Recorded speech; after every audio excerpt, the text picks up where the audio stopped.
Good morning students. Today we will understand the structure of ear. The shape of outer ear is like a funnel. जो हमारा कान होता है उसका जो shape होती है वो किसकी तरह होती है? फनल की तरह होती है.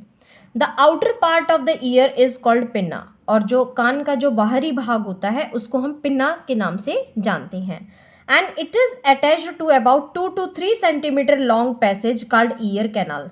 जो ये outer part होता है पिन्ना, ये एक 2 से लेके 3 सेंटीमीटर लंबे रास्ते के साथ कनेक्ट होता है जिसको हम बोलते हैं ear canal. At the end of ear canal, a thin, elastic and circular membrane called eardrum is present. अब जो ear canal होता है उसके आखिर में एक पतली और इलास्टिक और गोल मेम्ब्रेन प्रेजेंट होती है जिसको हम ईयर ड्रम कहते हैं, कान का पर्दा भी कहते हैं. In the middle part of ear, कान का जो बीच वाला पार्ट होता है, there are 3 small and delicate bones called hammer, anvil and stirrup which are linked to one another. कान का जो बीच वाला पार्ट होता है वहां पर 3 छोटी छोटी और नाजुक हड्डियां होती हैं जिनको हम हैमर, एनविल और स्टिरअप के नाम से जानते हैं, जो एक दूसरे के साथ जुड़ी हुई होती हैं. The inner part of the year has a coiled tube called cochlea. अब बात करते हैं कान के अंदर वाले भाग की, इनर पार्ट की. इनर पार्ट में एक कॉइल की शेप में एक ट्यूब होती है जिसको हम कोक्लिया कहते हैं. ये जो कोक्लिया होती है इज फिल्ड विद लिक्विड, ये लिक्विड से भरी हुई होती है.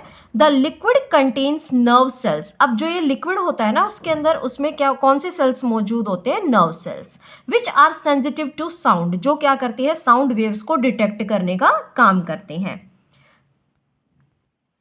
The one end of cochlea is connected to the middle part of the ear.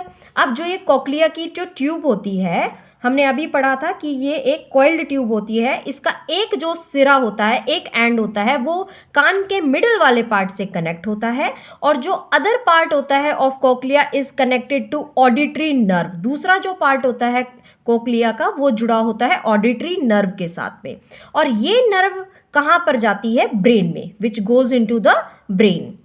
The middle part of ear acts as system of lever. जो मिडल पार्ट होता है कान का वो लेवर की तरह काम करता है, एंड एम्पलीफाई साउंड वाइब्रेशन, और जो साउंड वेव वाइब्रेशंस होती है उनको आगे ट्रांसमिट करने का काम करता है. Thank you students. I hope आपको स्ट्रक्चर ऑफ द ईयर समझ में आया होगा.